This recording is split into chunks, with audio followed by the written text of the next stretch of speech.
is 3 days away. Rockets are reusable. So why aren't there neighborhoods under domes and kids riding lunar school rovers? Because scaling from heroic missions to ordinary life hits 8 hard bottlenecks: physics, industry, biology, energy, and money that don't yet add up. Stay with me. By the end, you'll know exactly which locks still hold the door shut and what it would take to pick them. Here's the road we'll travel. First, the launch math: price, cadence, and reliability. Then the invisible middle: cislunar logistics and propellant. Third, the moon itself: dust, radiation, and brutal temperature swings. Fourth, making stuff locally, from oxygen to bricks. Fifth, habitats and human health in 1/6 gravity. Sixth, building at scale without covering everything in grinding dust. Seventh, power through the 2-week night. Eighth, the spreadsheets: demand, law, and insurance. We'll keep 4 flywheels in sight: lift, ISRU, habitats, and economics, and we'll cash it all out with a per-settler cost stack near the end. Quick promise: there's one constraint most people underestimate: heat. When we get to power, watch how heat rejection quietly caps growth. Mass colonization of the moon doesn't start with a single giant rocket. It starts with a steady river of mass, flowing every week and every month for years.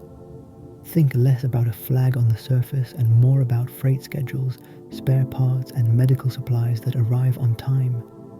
A small expedition can live on careful planning and luck. A town cannot. The question is simple: do we have the price, the cadence, and the reliability to keep that river flowing? Picture what a lunar town really consumes. People need food, water, air filters, medicines, batteries, clothing, tools, and the dull but critical things: valves, gaskets, cable ties, lubricants, fuses, and replacement circuit boards. Habitats need pressure vessels, radiation shielding, and maintenance kits. Construction crews need compactors, printers, and kilns. Add school supplies, personal items, and a buffer for bad months. When you add it up, a settlement of thousands demands thousands of tons per year. Not once, every year. Quick point of attention: the annual cargo for a modest lunar town begins to resemble the warehouse throughput of a small seaport on Earth, except every pallet crosses vacuum, rides a rocket, and lands on a dusty world where nothing grows by itself. Launch price is the first lever, but the sticker price you hear is not the full story. Under the headline number sits a stack of unavoidable costs: propellant, refurbishment labor, range operations, mission assurance and checkouts, insurance, and the flights that exist only to move propellant to space for other vehicles to use. Reusability helps, but it does not make physics or payroll vanish. Hardware fatigues. Engines need inspections. Tanks need new seals. The range must open and close on precise schedules. Every one of these adds a flaw that today's marketing cannot erase. Reliability is the second lever, and it matters in a different way for settlers than for explorers. Exploration accepts risk because the teams are small and temporary. Settlement is different. A family moving their life expects airline-like safety across multiple steps: launch from Earth, refueling in orbit, transit through cislunar space, descent to the moon, and the landing itself. Even if each step has a strong safety record on its own, the combined probability across many steps can fall below what ordinary people accept.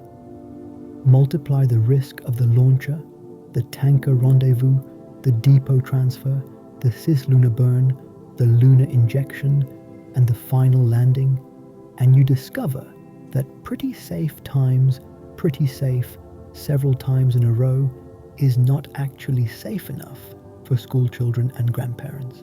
Mini story to make this tangible. A family ships their cargo first: tools, a small greenhouse kit, a crate of personal medical gear. Their passenger flight leaves later, but a tanker slips by 2 days, and the propellant depot that should top them up for the trip beyond Earth orbit is now below the required margin. the ship cannot proceed. They wait in low Earth orbit. Meanwhile, their cargo has already landed on the moon and sits in a crate, inaccessible. One delayed tanker ripples through a chain and stalls a life plan.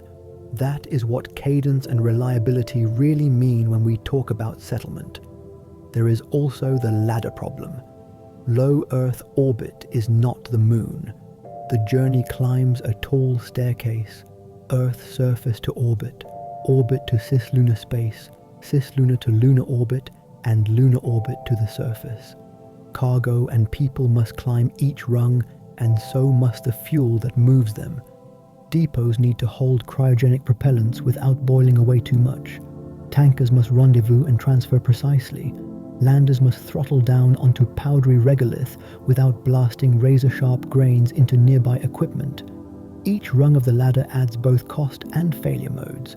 When you hear a single price per kilogram to orbit, remember that the last rungs, to the lunar surface, are where expenses and complexity multiply. Here's the catch that often gets missed. The vehicles that make this ladder work are not built like smartphones rolling off a million-unit line. They are closer to hand-built aircraft with very tight tolerances. True mass colonization needs a factory rhythm, slot-based production, standardized interfaces, interchangeable modules, and inventories that turn fast. You want landers that arrive like city buses, depots that have scheduled fill windows, tankers that fly on repeatable scripts, and refurbishment that looks like an assembly line, not a bespoke overhaul. Until that exists, each ship is precious, scheduling is brittle, and any delay cascades. Cadence is where the dream either composes itself into a score or falls apart in noise. To keep a town of thousands fed, housed, and expanding, you don't want a heroic launch once in a while. You want dependable weekly and monthly departures, a queue of tankers and cargo ships cycling like clockwork, and enough spare capacity that one missed window is an annoyance, not a crisis. Range operations must keep up. Manufacturing must keep up. The engines that flew last month must return, pass inspections, and be ready for next month's routes without surprise findings that ground a whole fleet. Attention beat. Consider how airlines think. A single wide-body aircraft down for unexpected maintenance can ruin schedules for 3 days. In a lunar supply chain, one grounded lander can strangle an entire settlement's construction plan because its cargo is not merely inconvenient, it is oxygen tanks, radiator panels, or the only spare pump compatible with your habitat's life support. Safety margins multiply mass. If we insist on the right level of safety, and we should, we add redundancy to vehicles, extra propellant for aborts and wave-offs, reserve power and consumables, and upgraded shielding. All of that mass must be lifted at the front end. The discipline that keeps humans alive in harsh environments always looks like overkill on paper. It looks like survival in practice. But it pushes the cadence and price problem in the wrong direction unless the transportation system is robust enough to absorb those margins. Now bring maintenance and people into the picture. Reusable boosters, upper stages, tankers and landers all need inspection cycles, parts replacement, and sometimes heavy overhauls. Technicians must be trained, tools and spares must be available. A vehicle waiting on a single specialized component can sit idle for weeks. The more complex the fleet, the larger the workforce required to keep it moving, and the more crucial it becomes to standardize designs. That workforce itself is part of the cost curve, and it does not shrink just because the rocket came back in one piece. Here is a fast reality check that helps separate hype from readiness. Ask 3 questions. How many tons can you deliver to the lunar surface per year, not just to Earth orbit? How many separate flights does that require when you include tankers and depot refills? And what fraction of those flights can slip without starving the downstream schedule?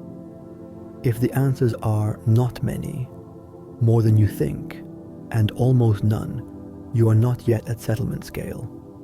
You are at expedition scale with better marketing. Another practical limit is landing on a surface that fights you.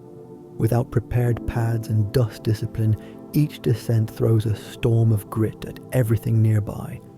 That grit can sandblast solar arrays, pit visors and camera windows, contaminate radiators, and work its way into seals. If every landing threatens your existing infrastructure, you cannot increase cadence without increasing damage. That means the transportation system must either land farther away and accept longer ground logistics, or build pads first, both of which cost time and mass upfront, again pushing against price and cadence. A short pause to underline the human factor behind reliability. What does it mean for a parent to strap a child into a seat headed for space? It means the chain of events from that moment to a safe arrival on the moon has to feel as routine as a long-distance airline flight. That is not a criticism of today's remarkable progress. It is a recognition that settlement changes the standard by which progress is judged. If the system is not boring, it is not ready for ordinary people. Where does that leave us? It leaves us with a clear conclusion for this chapter. Today's launch ecosystem can support expeditions and small stations. It can resupply crews. It can test new hardware on the moon. But price floors remain stubborn once the full stack is counted. Cadence is not yet high or predictable enough to feed a town through good months and bad. Reliability, compounded across multiple mission segments, is still too fragile for families to trust with their lives. One more attention point before we move on. A single delayed fluid, cryogenic propellant, can paralyze the entire chain. No fuel at the depot means no transfer. No transfer means no cislunar burn. No cislunar burn means either a wave off back to Earth or a waiting ship that consumes its own margins. In a system built from many flights, any weak link becomes the system's true capacity. The path forward is not mysterious. It looks like factories that treat space vehicles as products with slots and spares. It looks like depots that hold propellant with minimal loss and predictable schedules. It looks like landers that can come and go without sandblasting their neighborhoods. It looks like refurbishment turning around hardware in days and weeks, not months. When those pieces come together, price falls for real, cadence rises for real, and reliability compounds into something that feels ordinary. For now, the honest state of play is this. We can send pioneers. We cannot yet send school districts, and that's fine. Pioneers are how the next steps get built. But to understand the real roadblock to mass settlement, we have to examine the in-between, the space between Earth and the moon, where most of the hidden complexity actually lives. That is where propellant logistics, depots, and tanker cadence either make the ladder climbable or leave the first settlers waiting on the wrong rung. The hardest part of moving life to the moon is not Earth and not the moon. It is the space in between. The invisible middle decides whether food, oxygen, spare parts, and people actually make it to the surface on schedule. If the middle fails, everything else fails. That middle is cislunar logistics, orbits, depots, tankers, rendezvous, and precision landings that happen over and over again without drama. Start with the staircase most people never see. A shipment leaves Earth, rides a booster to orbit, waits for a tanker, tops up at a depot, makes a burn toward the moon, trims into a holding orbit, meets a lander, and finally descends to the surface. Every handoff is a chance to slip. Every slip is a chance to miss a window. And missing a window in space is not just inconvenient. It can mean more propellant burn than planned, less margin for safety, and a knock-on delay that ripples through the whole chain. Quick reality check before we go deeper. The delay between Earth and Moon is roughly 1¼ seconds each way. That is small enough to teleoperate a robot with care, but large enough that you cannot fly a hovering lander by hand as if it were a drone. Autonomy has to be good, and procedures have to be boring. The system works only if guidance, navigation, and control make bullseye landings normal, not news. Now zoom in on propellant, the lifeblood of cislunar space. Rockets drink cryogenic fuels that like to warm up and boil away. In orbit, this shows up as a slow leak of performance. Depots need insulation, sun shields, careful orientation, and sometimes active cooling to keep precious propellant from turning into gas and venting into nothing. Transfers require chilled lines, valves that seal every time, and a dance where two vehicles meet gently, lock together, and start the flow. A bubble of warm fluid at the wrong moment can trip a sensor, halt a pump, and force a retry. Do that a few times and your schedule starts sliding. Here's a simple picture that helps. Imagine a fuel station in a desert where trucks deliver fuel on a tight schedule. The station is out in the sun. The tanks are hot. The pipes need to be cooled before they can accept fuel. If a single truck runs late or the station loses a few percent to evaporation, the station can no longer fill every vehicle that arrives. Some drivers leave half full and cannot reach the next town. That is what a space depot feels like before the cooling and insulation problems are tamed. Now look at the tankers themselves. They are the unsung heroes of any lunar supply chain because they move nothing but the ability to move. They must launch often, rendezvous cleanly, and do it under the clock that boil-off sets. If the cadence slips, depots fall below target levels, and downstream vehicles face a choice: go light, go late, or don't go at all. The more steps a mission has, the more opportunities for a tanker hiccup to cancel plans that otherwise looked fine on paper. A short story to make it vivid. A cargo lander waits in a near rectilinear halo orbit, the parking lane some missions prefer. Its tanks are half full. The last tanker suffered a minor valve problem and had to wave off and try again on the next orbit. The depot can still fill the lander, but only to 90% of the required margin for a precision landing at the intended site. 90% is not enough. The lander can either wait, consuming its own station-keeping fuel, or accept a safer but longer route to a secondary site where lighting is worse and ground logistics will be harder.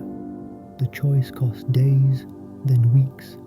On the surface, a construction team idles because the lander is bringing the only set of nozzles that fit their printer. Even when the fuel is there, rendezvous and transfer require choreography. Vehicles approach each other at walking speed. Plumes must not foul sensors. Docking rings must align. Quick disconnects must clamp and seal in vacuum. The system needs reliable sensors, fault-tolerant software, and a way to back out quietly if something feels off. Multiply that by every mission, every week, and remember that even an occasional sticky valve can consume hours that a tight schedule does not have. That schedule has its own hidden physics. Orbits line up and drift. The line of nodes precesses. The sun heats different faces of vehicles at different times. Communication windows open and close. On the moon, the angle of sunlight at a landing site can make the difference between a safe descent and a risky one. You cannot simply go whenever. You pick windows and windows pick you. In a mature system, those windows become timetables that look like airline schedules. In an immature system, they become bottlenecks. Another quiet constraint is packaging. On Earth, a warehouse can ship anything that fits in a truck. In cislunar space, cargo needs to be friendly to robots. Standard pallets, standard grapples, standard electrical connectors, and center of gravity limits that keep landers stable and controllable near the surface.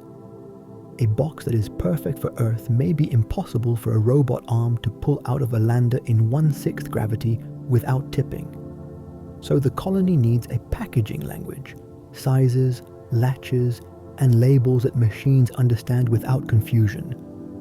Precision landing then becomes a rate limiter. To avoid throwing grit into solar farms and radiators, landers must touch down on prepared pads or at least clear zones. That demands meter-level accuracy again and again in different lighting and terrain conditions. If a lander is off by tens of meters, it may sink into soft regolith kick up a dangerous plume, or force a long, slow ground haul with a rover that was meant for short hops. Precision landing is not only safety, it is throughput. Attention beat. If you want a single sentence that predicts whether a lunar supply chain can scale, here it is. Propellant that stays cold, docking that just works, and landings that hit their marks. If any one of those is unreliable, nothing else matters. Now consider abort and rescue. In low Earth orbit, a vehicle can deorbit toward multiple landing zones with help from ground teams. Between Earth and Moon, there is no search and rescue net and no quick tow truck. If a ship loses a system en route, it needs its own lifeboat capability, enough consumables to wait, and a flight plan that offers at least one safe return without help. Those requirements add mass and complexity. They also add constraints on when and how you fly, because abort options depend on where the Moon and Earth are relative to you. In a mature economy, these constraints are baked into the schedule. Before maturity, they show up as, why can't we just go now? Communications and navigation form the nervous system. Today, high-value spacecraft lean on deep space antennas, relay craft, and sometimes optical links for big data dumps. A settlement-scale logistics chain increases traffic and raises the stakes. You need guaranteed bandwidth for piloting, telemetry, fault diagnosis, and remote maintenance. You need a navigation service, beacons, crosslinks, or a dedicated lunar positioning network that gives precise timing and position without relying on ad hoc solutions. Without that, each mission burns extra propellant and time to take measurements that should have been ambient. Inventory in space behaves differently than on Earth. Propellant evaporates. Batteries self-discharge. Some materials creep or outgas. You cannot leave everything waiting at every node. You also cannot run everything just in time. The compromise is a layered buffer. A depot holds enough for planned traffic plus a margin. Each vehicle carries extra reserves. The surface base keeps backup stocks for critical systems. Designing that buffer is an art. Too small, and a slip anywhere starves the chain. Too large, and the carrying cost, measured in launch mass, kills your economics. Let's talk about ground handling on the Moon, because it feeds back into the cislunar plan. If cargo arrives faster than the base can unload, sort, and distribute, the landing schedule stalls. If unloading is slow, landers sit on pads occupying the only safe zones. If pads are scarce, precise schedules become even tighter because a missed slot forces a lander to loiter and burn extra propellant. That means the space segment and the surface segment must be designed together. Pad count, approach corridors, rover throughput, warehouse robots, and even the width of lunar roads. An overlooked lever is standardization of interfaces. If every lander, tanker, depot, and base uses the same mechanical rings, fluid couplers, electrical connectors, and data protocols, the whole system becomes mix and match. If they do not, a late part can strand vehicles that technically arrived on time but cannot connect. Standardization looks boring. It is actually capacity. Another attention beat. In a chain with a dozen links, the weakest link sets the capacity. You do not get to average. You inherit the minimum. So what does success look like in the invisible middle? It looks like depots that hold temperature with minimal loss. It looks like tankers that fly on repeat, with docking that feels like plugging in a cable. It looks like a published timetable people trust. It looks like precision landings to prepared zones every time. It looks like robots that pull containers out of landers without tearing seals or clogging joints with dust. It looks like a navigation and comms mesh that feels as obvious as GPS and cell service feel on Earth. And what does failure look like? It looks like a lot of hardware in the wrong places at the wrong times. A half-full depot, a tanker waiting on a part, a lander hovering above an unprepared site burning fuel it cannot spare, a crate of life support filters sitting on the surface while the crew that needs them circles above, out of reach. The takeaway for this chapter is direct. Cislunar logistics is not a glamour topic, but it is the decisive one. Without a dependable propellant economy and high-rate precise landings, a colony starves even if rockets are cheap and habitats are ready. With it, everything else becomes easier because the chain keeps moving and margins stop eroding. Hold this picture as we step forward.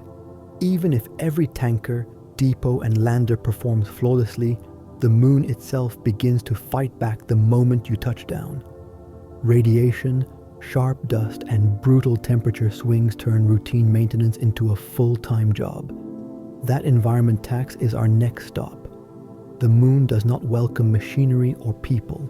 It looks calm from a distance, but the surface fights you every minute you are there. No air, no magnetic field, and no weather to soften sharp edges. Just hard radiation, razor dust, and temperatures that swing from oven to deep freeze on a schedule that ignores human convenience. If mass colonization ever happens, it will happen in spite of this environment, not because of it. Start with radiation, because it is always on. Above Earth, our magnetosphere pushes away charged particles and breaks up storms before they reach the ground. The moon has none of that. Settlers would live under a constant drizzle of high-energy particles from deep space, with occasional bursts from the sun that can spike within minutes. A quiet day means steady, long-term damage your body can slowly repair. A bad day means a solar storm that can deliver a dangerous dose before lunch. Exploration crews can plan their tasks around forecasts and cut exposure by rotating people. A settlement needs a standing answer, thick shielding everywhere people spend time, and a storm shelter close enough that a child can reach it quickly. How thick is thick? You don't need to memorize numbers to understand the principle. Radiation shielding is a game of mass and geometry. Water works, plastic works, regolith, lunar soil, works when piled high enough. If settlers live in pressure vessels topped with several meters of local dirt, the drizzle drops to levels a doctor can live with. If they rely on thin shells with stylish windows, the dose creeps up day after day. That is why early habitats will look more like buried bunkers than science fiction glass domes. It is not an aesthetic choice, it is a medical one. Attention beat. A sudden solar event can turn an outdoor stroll into a race against time. The shelter plan is not optional background paperwork. It is a life safety system as real as the pressure gauge over the airlock door. Radiation shapes work shifts and architecture. You schedule spacewalks for the right part of the lunar day. You watch space weather alerts with the same seriousness pilots give to thunderstorm forecasts. You design corridors so that a person is never more than a short sprint from a shielded room. You also resign yourself to an unglamorous truth. Windows are liabilities. When they exist at all, they are small, thick, and engineered like vault doors. Daylight for mood and sleep cycles will come from light panels and projection domes, not from the raw sun. Now switch to dust, because it is the moon's signature hazard and it gets everywhere. Lunar regolith is not like beach sand. It is the product of billions of years of impacts grinding rock into powder without wind or water to round the grains. Under a microscope, it looks like broken glass, full of jagged edges that cut fibers and scrape seals.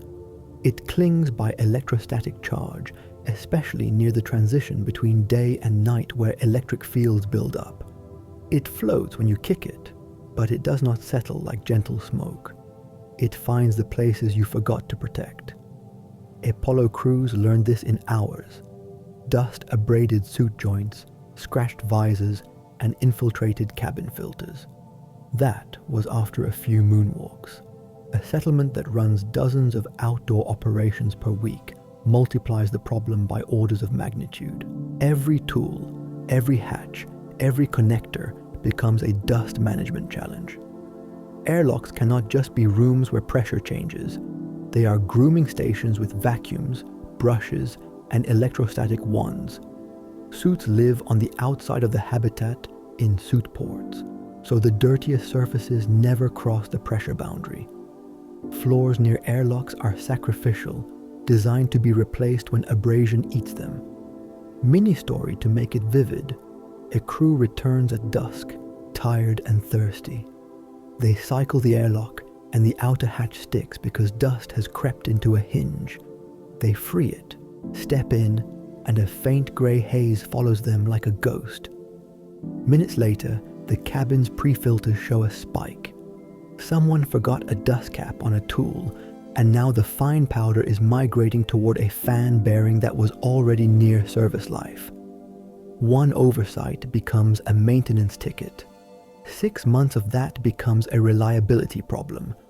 Dust changes the rules for everything that moves heat, power, and light. Solar arrays lose output as particles settle on glass. Radiators, which are the only way to shed heat in vacuum, lose efficiency when their surfaces get coated or pitted because their emissivity changes. Optical instruments degrade. Camera windows cloud. Even the click that confirms a connector is seated can turn unreliable if grit hides in the latch.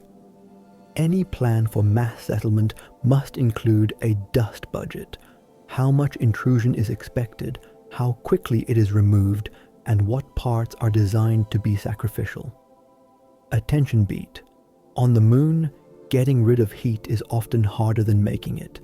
That counterintuition will matter later when we talk about power, because dust on a radiator is not dirt, it is lost capacity. Now consider temperature. A lunar day is roughly 29.5 Earth days long.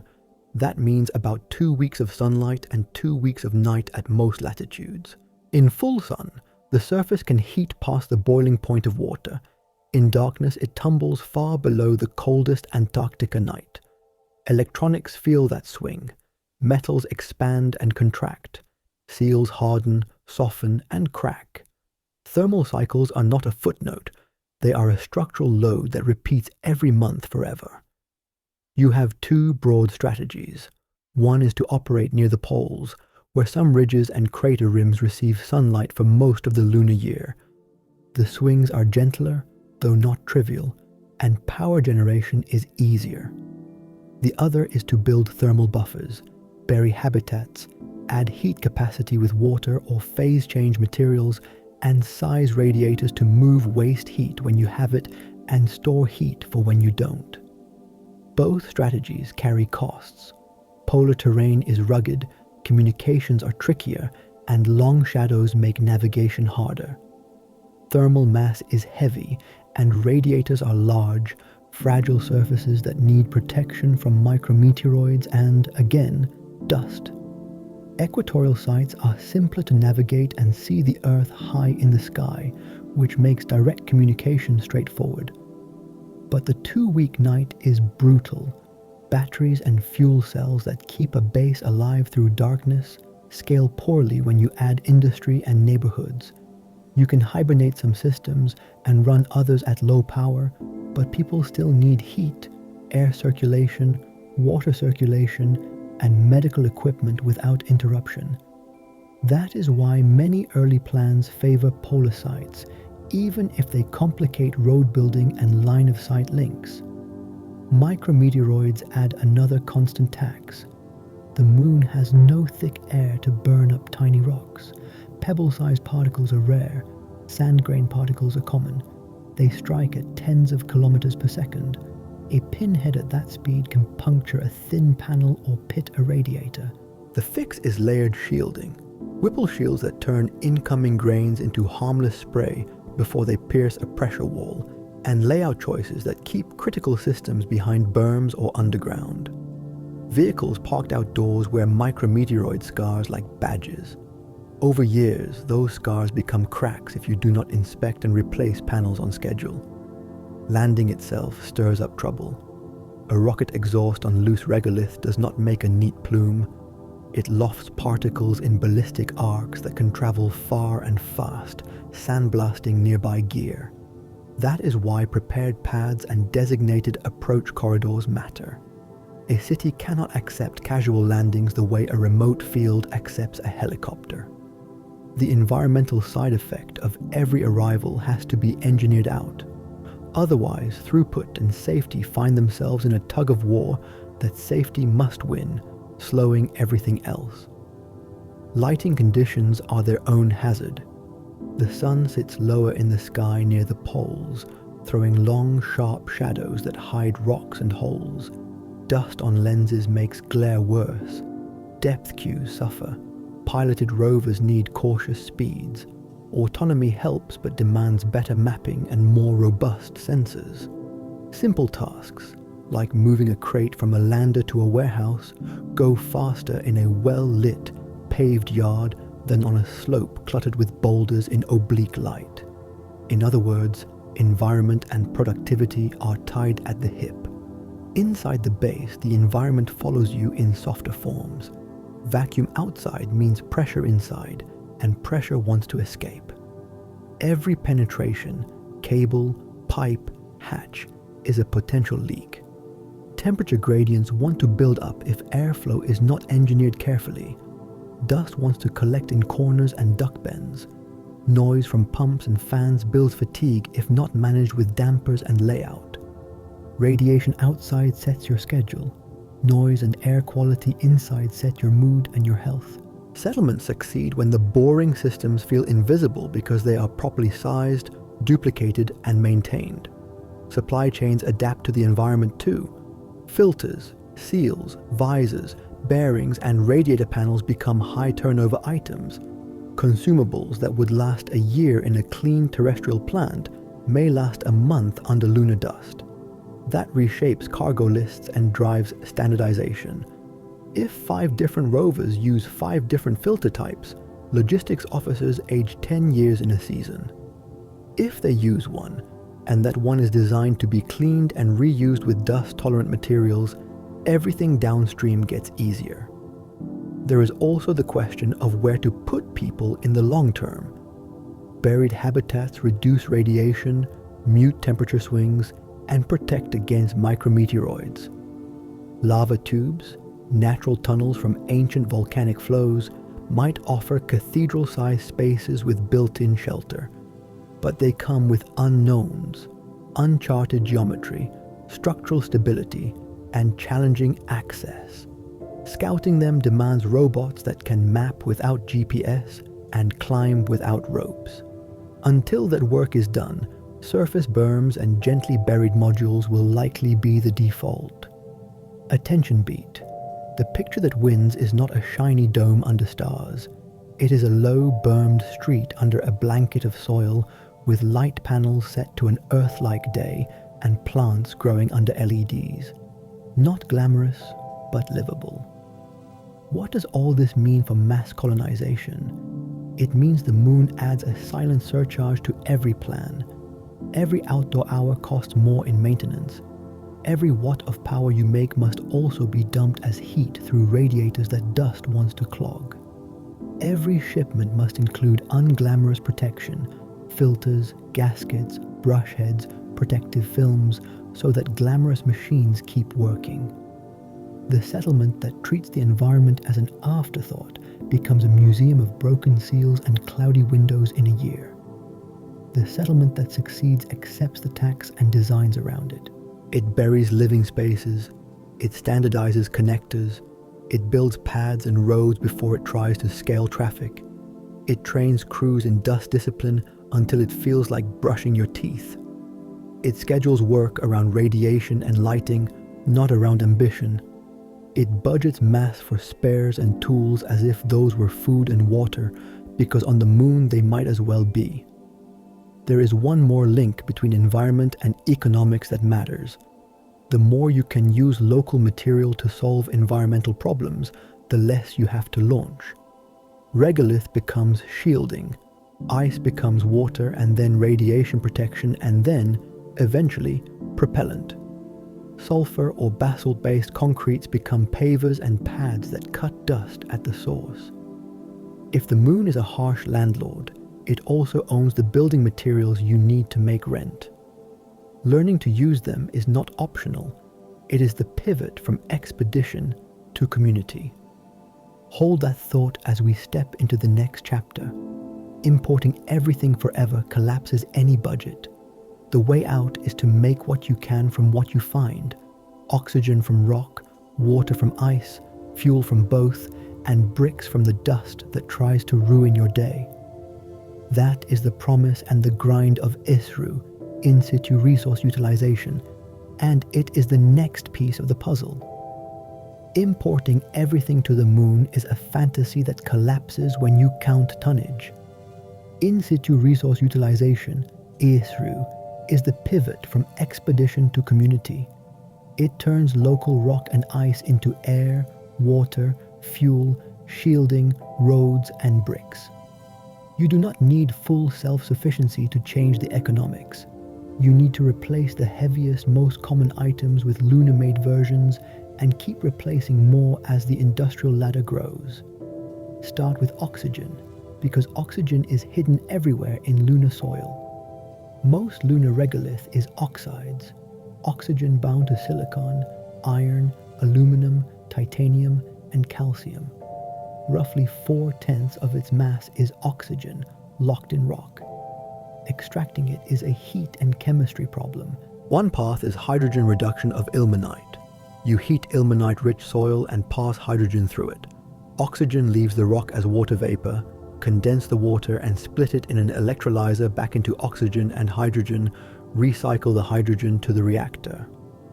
Another path is carbothermal reduction.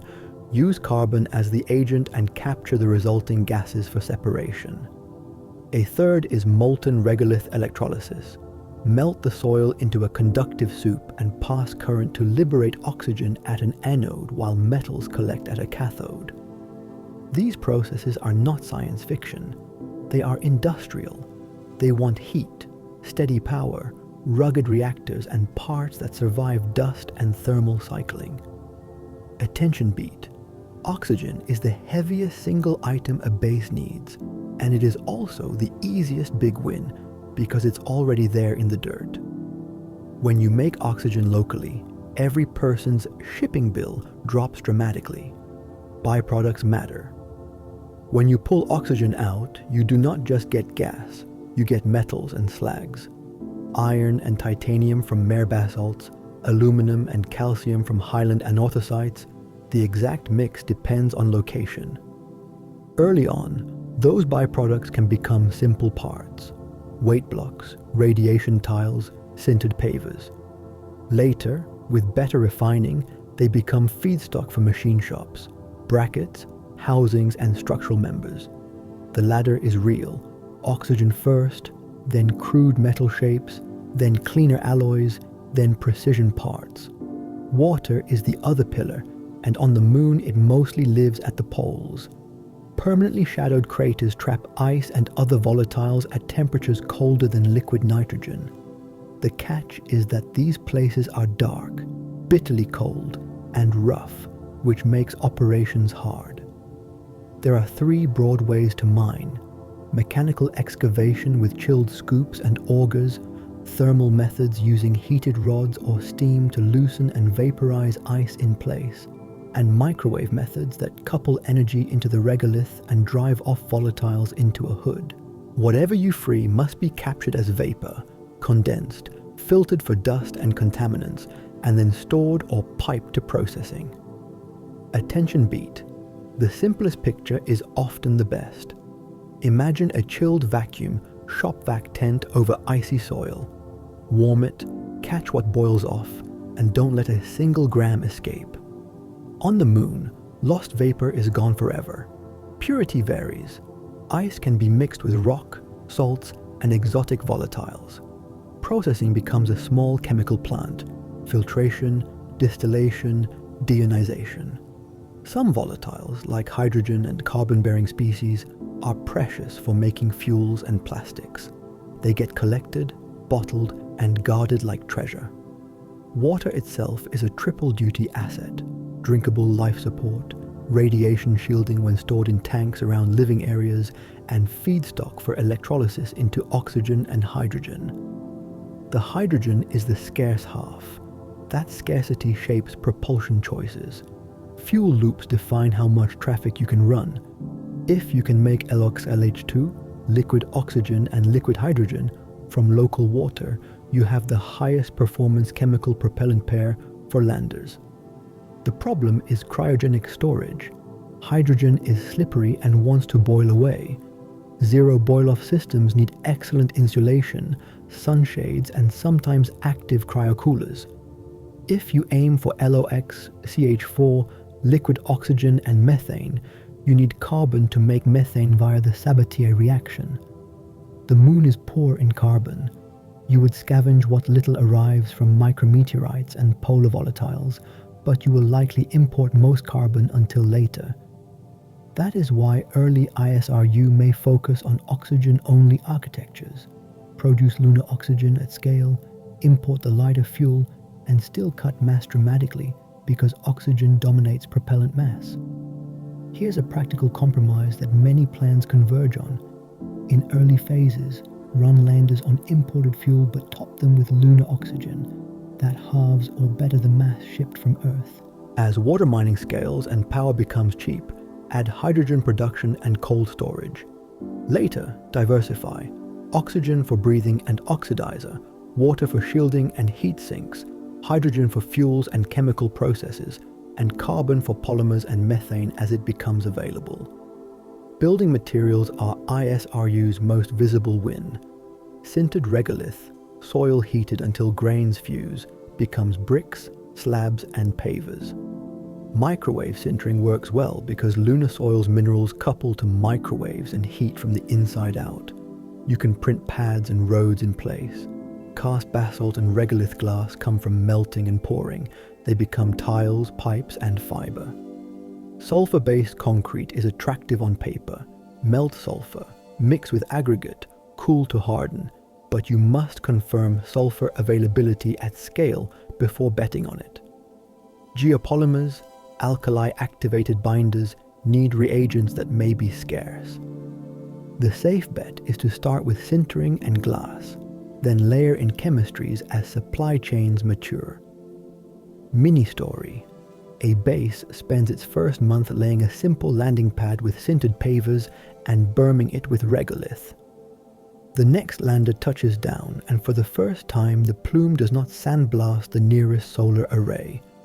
Output holds steady. A single pad unlocks cadence.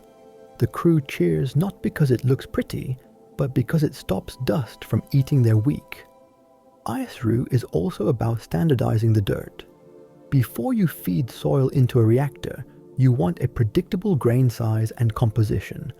That means screens, separators, and sometimes magnetic or electrostatic sorting to pull out specific minerals like ilmenite. Every hour you spend on beneficiation is paid back by smoother reactor operation and fewer clogs. All of it must be designed for abrasive, talc-fine dust, bearing sealed, belts covered, joints overbuilt, and parts swap-friendly. Energy is the hidden denominator. Oxygen plants, ice heaters, electrolyzers, sintering printers, kilns, and pumps all demand continuous power and waste heat rejection. Processes that sound elegant on paper become cranky if power pulses or radiators run hot. This is why ISRU ties directly to your power architecture. Polar sighting near peaks of light makes solar easier, but mining often happens in the dark, cold traps below, which means cables, thermal management, relay robots, and stage processing. Alternatively, a steady fission source turns ISRU into a 24/7 operation and simplifies storage because you can run cryocoolers and heaters as needed. We will return to power because it quietly caps how big your ISRU can grow. Attention beat. The first time a base makes more oxygen in a week than it uses, something psychological changes. You are no longer camping, you are provisioning. Food and air loops are where expectations must be realistic. ISRU can give you oxygen and water. It cannot conjure nitrogen out of basalt. Nitrogen is rare on the moon but essential for buffer gas in habitats and for plant growth. You will import it or harvest minuscule amounts from trapped volatiles for a long time. The same is true for many trace elements and complex molecules. Medicines, high-performance lubricants, semiconductors, and advanced polymers will arrive from Earth until a mature industrial base can make substitutions. That is why partial closure is the correct goal. Make the heavy, high-volume stuff locally and ship the delicate, high-tech, and low-mass items. Waste is a resource in a small economy. Packaging plastics become filament for printers. Scrapped metal becomes feedstock for remelting. Biological waste feeds compost loops or bioreactors that generate methane for cooking and CO2 for greenhouses. A settlement survives by closing loops not because it is fashionable, but because every open loop is a launch manifest. Location choice is a strategic ISRU decision. Mare sites offer ilmenite and metals. Highlands offer aluminum-rich anorthosite.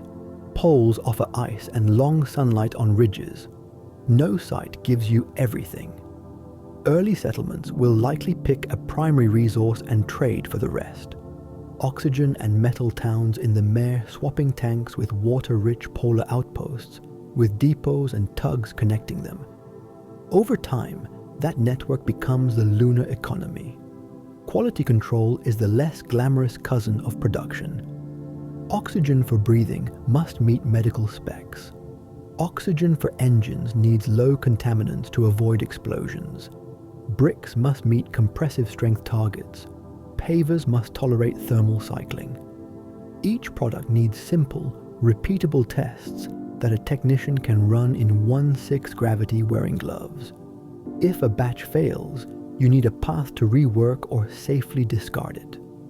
On the moon, a bad valve or a crumbly brick is not a minor annoyance. It is a potential incident. Let's stack the ISRU ladder in practical order. Phase 1. Shielding, pads, and berms from moved or sintered regolith. Small oxygen pilot plant. Water scouting and assay. Packaging waste recycled. Phase 2. Scaled oxygen production with reliable reactors. Steady ice mining with capture and purification. Electrolyzers running continuously. Oxygen top-off for landers. Glass and pavers on demand. Phase 3. Hydrogen production and zero boil-off storage. Metals refining to simple parts. Standardized containers and pipes. Some plastics from recovered carbon. Phase 4. Diversified fuels. Higher-grade alloys. Fiber and glass composites. Local replacement of common spares. At each step, imports shrink by tonnage, not by importance. Here is the honest takeaway. ISRU does not make the moon easy. It makes the moon possible. It lowers the slope of the curve.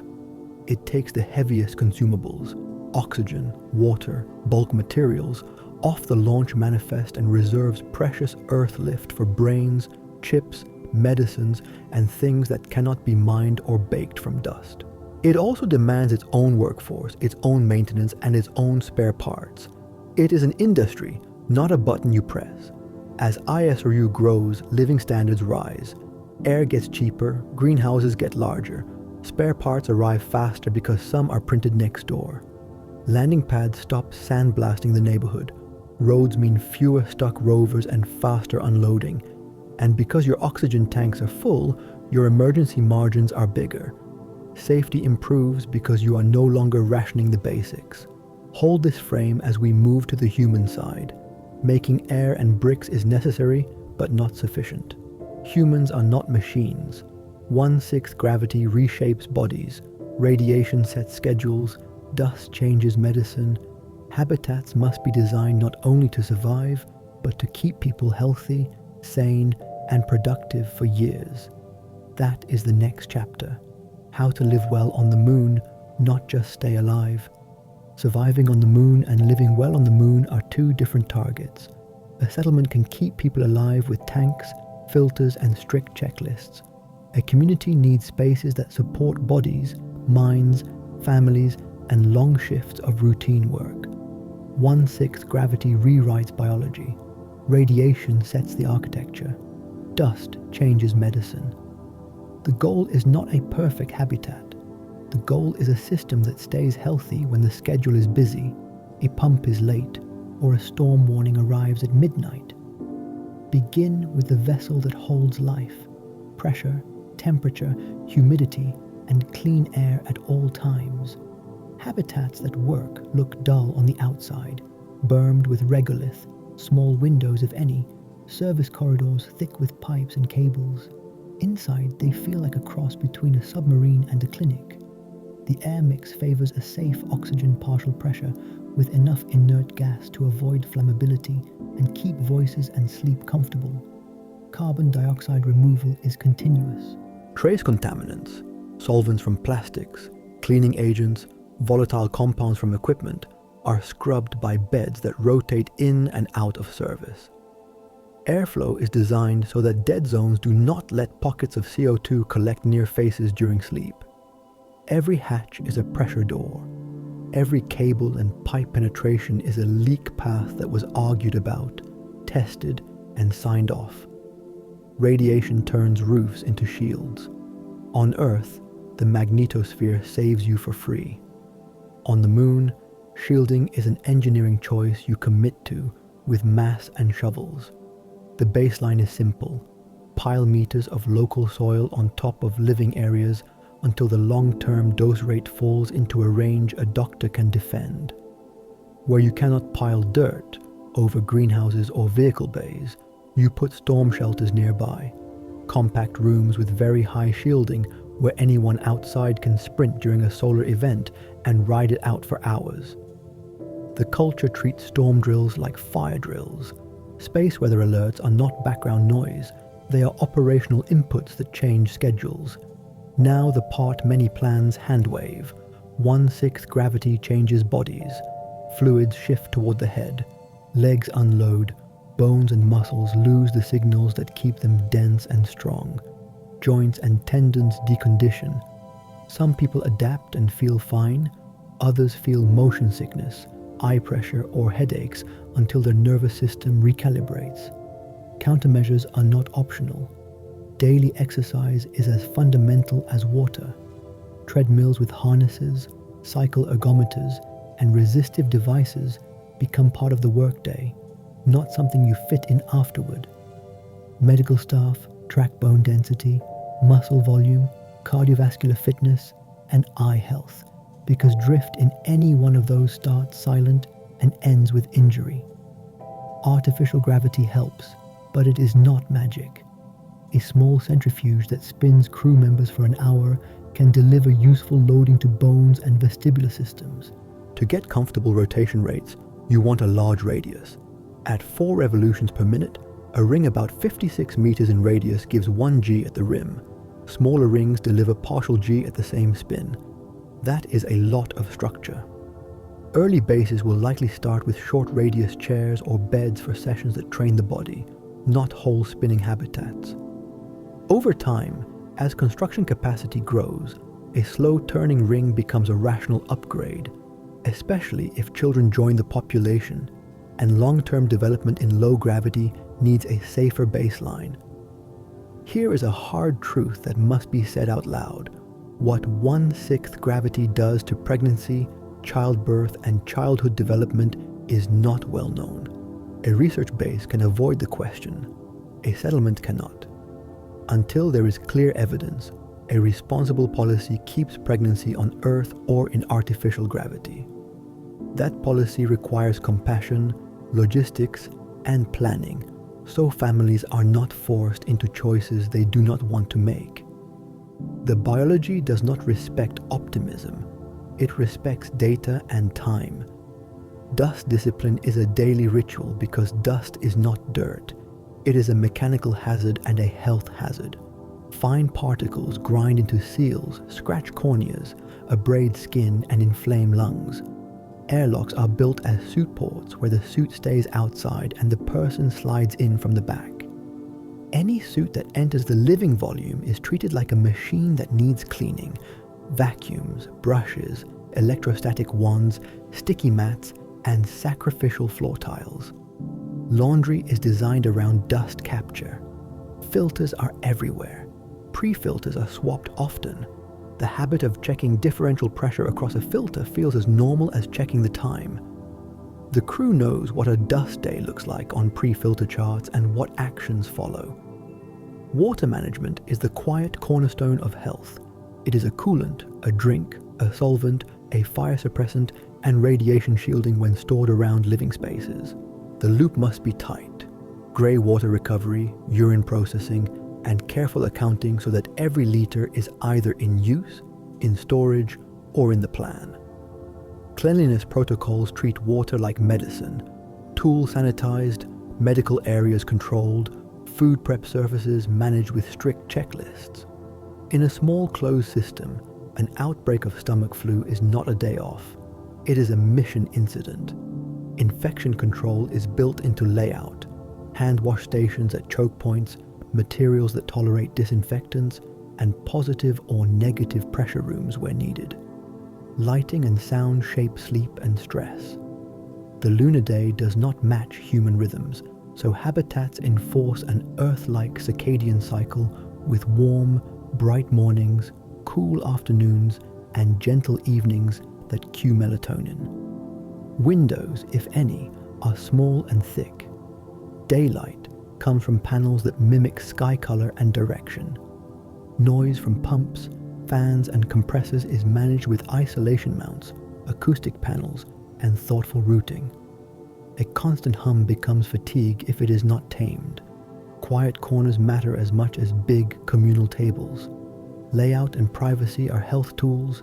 People need to retreat and people need to gather. Sleeping pods with real doors, not curtains, make rest real. Workspaces separated from the living spaces keep grease and dust from creeping into kitchens and bunks. A greenhouse is not only food, it is humidity, smell, and color. Plants smooth psychological edges and can double as part of the air and water loop. A gym that is not in a corridor turns exercise from an obligation into a habit. Showers exist, but water budgets shape them. Heated, filtered air showers and vacuum grooming stations pick up the slack. Medicine on the moon looks like a clinic expanded into a small hospital. Imaging, labs, a surgical suite that can handle emergencies, dental care, physical therapy, scaled for the population and the distance to help. Telemedicine is integral, but the base must stand alone for stabilizing care because evacuation windows are not guaranteed. Inventory is life. A supply officer who knows the shelf life of a reagent and the lead time on a filter is as critical as an engineer who can rebuild a pump. Standardization keeps the pharmacy and the parts room sane. Fewer models, more spares, and training that overlaps, so that a missing person does not create a single point of failure. Work shifts respect biology. Long EVA days stack fatigue. Short, frequent EVAs reduce peak dust loads and heat stress. Schedules follow radiation forecasts and lighting angles at the site. Safety culture makes knockoff time non-negotiable. Mistakes in vacuum do not give many second chances. When the schedule slips, you slide tasks, not safety margins. People rotate jobs to avoid repetitive strain and to keep skills fresh. Vacation exists even if it means a week of indoor hobbies and long calls home. Food habits are underestimated. Calories are fuel and morale. Shelf-stable staples carry the load. Fresh greens and herbs come from local hydroponics. Occasional treats arrive on cargo flights and matter far more than their mass would suggest. Kitchens are cleanable, ergonomic, and well-lit. Dining is social because eating alone under fluorescent panels after a long shift erodes mood faster than most managers expect. The base plans for birthdays and holidays because an ordinary life is the goal. A tension point to keep in mind: windows in science fiction sell the view. In real habitats, the view is a controlled privilege. Radiation, micrometeoroids, and thermal losses make large glazing a liability. The better answer is to bring Earth indoors. High-fidelity displays with real-time exterior views, simulated day skies over common areas, and small, heavily shielded observation ports for occasional human eyes on the horizon. Clothes and tools evolve. Fabrics favor low lint, low static, and easy cleaning. Zippers give way to closures that hate dust less. Gloves are chosen for dexterity and compatibility with disinfectants. Hand tools have covers for ports and pivots and lie on racks that get vacuumed as often as floors. The habit of bagging a dusty tool before entering an airlock becomes second nature. Design is not fashion. It is durability and hygiene in a place that eats both. Children, if and when policies allow them, change everything. Schools, play spaces, pediatric medicine, and the ethics of growth in low gravity force long-term decisions. Until artificial gravity is commonplace, the conservative path is clear.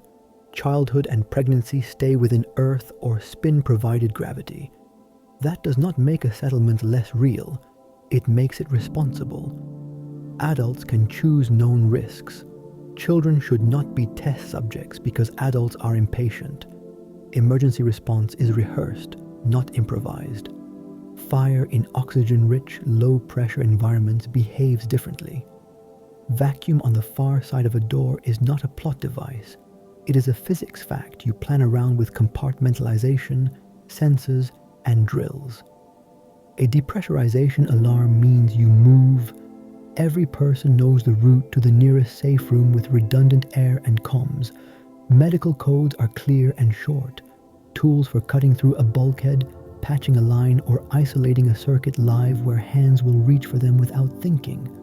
All of this has a cost in mass, power, and schedule. It is tempting to trim comfort to save cargo. Do that, and you will pay in injuries, fatigue, and turnover. The cheapest ton on a manifest is often the ton that prevents a failure cascade. A spare filter model that fits every unit, an extra treadmill, more acoustic panels, better light. Health is not a soft metric. It is uptime, quality, and resilience against the thousand small stresses that endanger a small, remote community. What does success look like? It looks boring in the best way. Air that always smells clean. Noise you stop noticing. Workouts done without debate. Storm drills that feel routine. Dust that gets caught before it wanders. Sleep that lands on time. A greenhouse that makes you slow down when you pass it. A clinic that treats problems early because people show up without fear or delay. A base that could absorb a broken pump, a missed cargo, or a long solar event without turning brittle. And what does this chapter add to the larger question of mass colonization?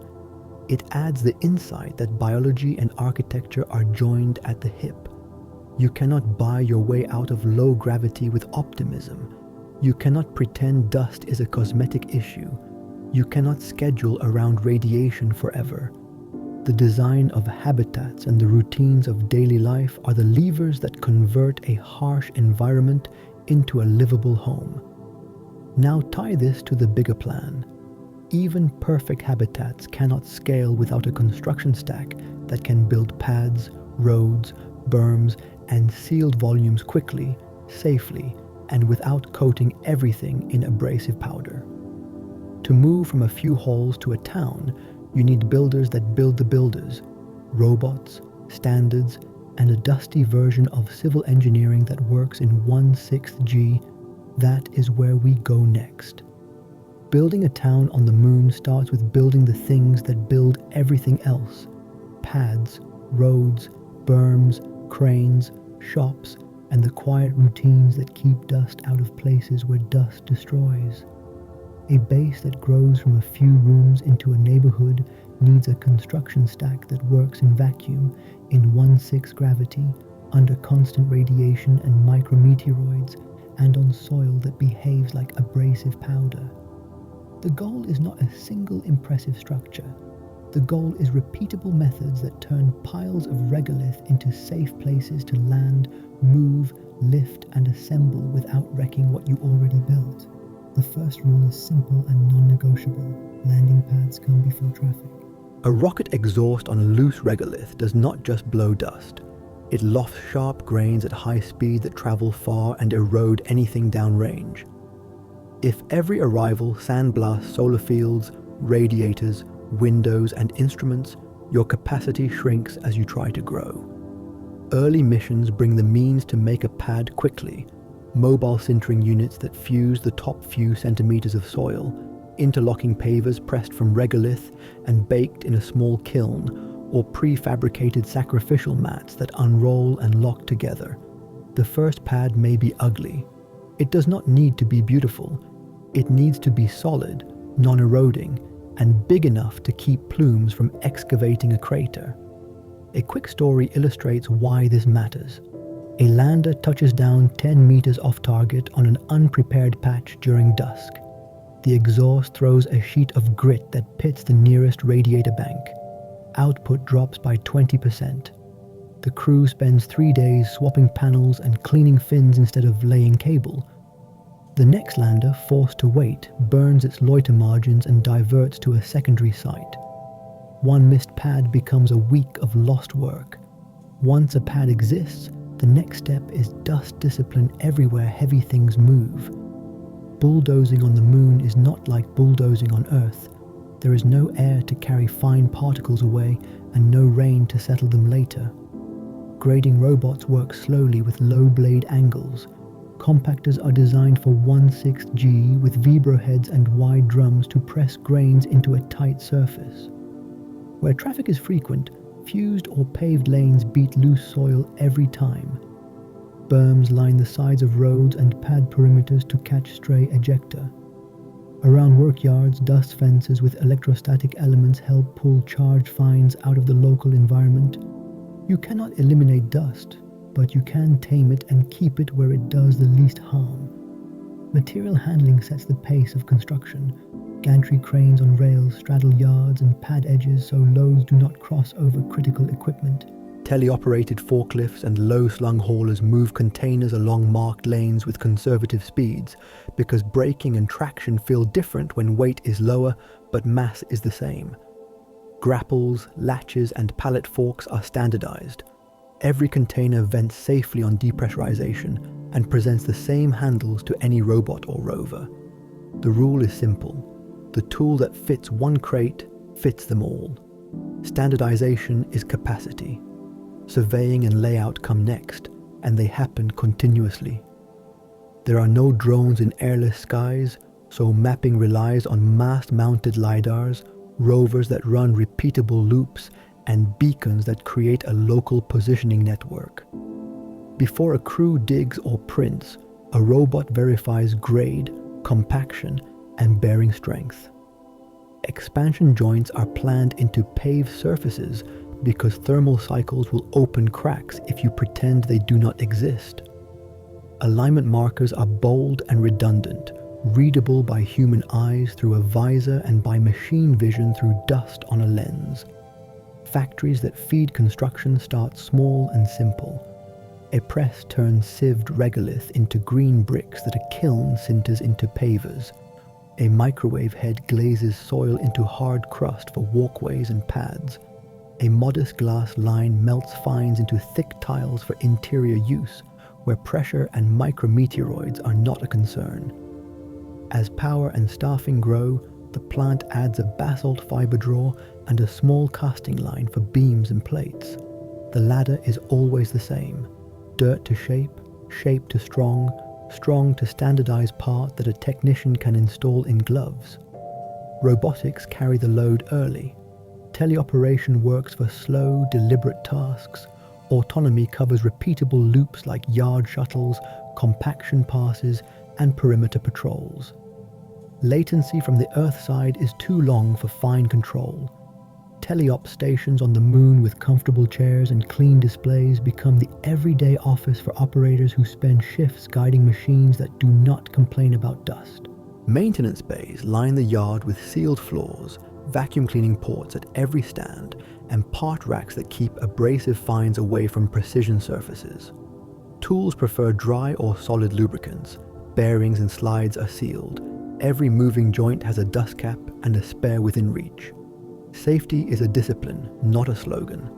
Construction tolerates risk poorly in vacuum. Lockout-tagout for high-energy systems is strict. Oxygen-rich atmospheres inside temporary enclosures are treated like the fire hazards they are. Heavy lifts over crew paths are banned by design. Radios stay clear, short, and standardized. Every crane, winch, rover, and printer talks on the same emergency channel and responds to the same stop word. If a suit tears, the nearest safe room is measured in seconds, not stories of heroics. Drills are routine until they are boring. Roads are the quiet multipliers of productivity. A good road cuts transit time, reduces wear on vehicles, and lets unloading stay ahead of landing. Width, turning radius, and grade are chosen for the heaviest expected load with margin. Cables and pipes run in shallow trenches beside the lanes, covered with removable slabs, so repairs do not demand excavation. Reflective markers and active beacons define corridors in low sun angles and dust. Intersections are few and wide. Speed limits are posted and enforced because a rover in low gravity that meets a patch of loose vines does not stop the way instincts predict.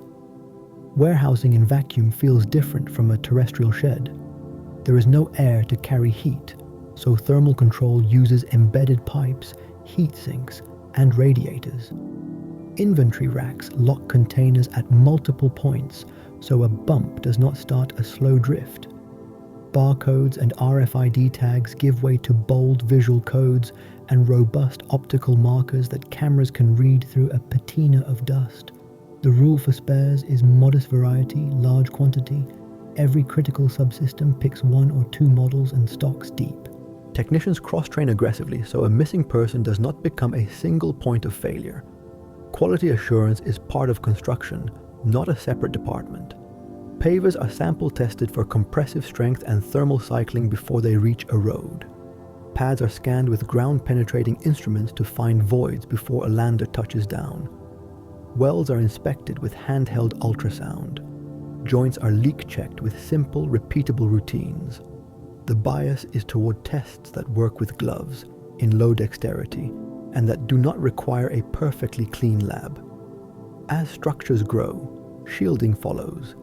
Berms rise around tanks, radiators, and power gear. Critical lines run behind regolith walls or underground. Where possible, vehicle yards sit downrange of nothing and upwind of nothing, because the only wind on the moon is the wind you create with an engine plume. Large volumes for assembly get built into cut and cover galleries, trench, place modular arches, backfill with regolith. Above ground, only what must remain exposed stays exposed. Human efficiency improves when construction sites are designed for people. Staging areas are close to tasks, not across the yard. Shade structures and windlass shelters provide places to rest, hydrate, and check suit seals without stepping all the way back into a habitat. Toolboards are visual and standardized, so a missing wrench is obvious. Checklists live on arm displays and wall tablets where dust cannot erase pencil lines. The culture rewards clean handoffs at shift change so tasks do not get dropped in the gaps. There is a feedback loop between construction and logistics that planners must respect. If unloading is slower than landing, pads clog and schedules slip. If roads cannot handle the weight, vehicles bog and tear up surfaces, and maintenance steals hours from progress. If cranes cannot reach, crews improvise, and improvisation in vacuum creates accidents. The correct order is boring. Pad, road, yard, crane, shop, then ambitious builds. Every time a team tries to skip a rung, the site taxes them with lost time or broken gear. Attention helps where ego hurts. Clean as you go is not cosmetic, it is capacity. A yard coated in fines clogs tracks, fouls seals, and hides drop fasteners that become foreign object damage the next day. A 5-minute vacuum at the end of a task saves an hour of troubleshooting later. The crew that takes that seriously gets more done with the same machines because their machines keep working. Standardized modules turn construction into assembly. Pressure shells arrive in sizes that fit the same cradles. Airlocks bolt to the same rings. Cable trunks snap into the same trays. Floor panels fit the same fasteners. When a base expands from 5 shells to 50, it should feel like more copies of the same solved problem, not 50 new problems disguised as progress. That mindset lets a second site copy the first without relearning hard lessons. Over the months, the construction stack climbs the manufacturing ladder. A kiln that baked pavers begins to fire vault tiles. A glass line that made thick slabs begins to produce fiber. A metals bench that casts simple weights begins to pour brackets and conduits. A small machine shop grows into a place where broken hinges, clamps, and housings are replaced from local stock instead of waiting for a cargo flight. Every upgrade is chosen for ruggedness, not peak performance. The machine that works at 80% capacity every day is better than the machine that does one perfect run and then waits 3 weeks for a bearing. The end state of a successful chapter like this one looks unremarkable in a good way. Pads that do not erode, roads that stay smooth, yards where containers move without drama, cranes that always have power and never drop loads, shops that turn dusty soil into useful shapes day after day, a schedule board that pairs arriving ships to open pads and open crews without anyone improvising under pressure. Pictures from above that show neat lanes, tidy berms, and a glow of heat where radiators shine but do not blind. All of this takes power, and not just a little. Printers, kilns, crushers, compactors, welders, pumps, cryocoolers, and the air systems that keep humans safe add up to industrial loads. They also make heat that must leave through radiators that dust wants to foul. A construction boom without a power plan is a promise you cannot keep. The next step is obvious and unavoidable. How to make reliable energy on a world with 2 weeknights, how to store it, how to move it, and how to dump the heat that comes with it without painting your radiators in dust. That is the challenge waiting around the corner. Energy is the heartbeat of a lunar town, and storage with heat rejection is the circulation that keeps it alive.